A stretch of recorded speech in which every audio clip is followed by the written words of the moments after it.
مرحبا دراري، نتمنى تكونوا كاملين بخير ان شاء الله.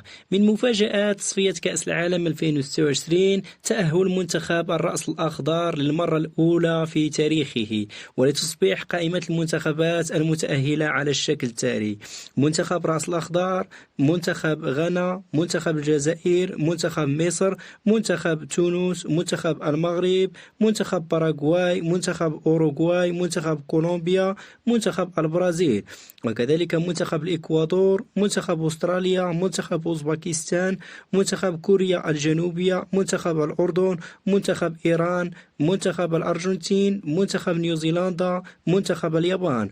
وفي الأخير المنتخبات المنظمة لهذه النسخة من كأس العالم، وهي الثلاثي الولايات المتحدة الأمريكية وكندا والمكسيك. هذه هي المنتخبات التي تأهلت بشكل رسمي لكأس العالم 2026 بعد أن انضمت الرأس الأخضر كآخر منتخب انضم إلى هذه القائمة. فإلى هنا ينتهي هذا الفيديو، نلتقي في فيديو آخر، والسلام عليكم.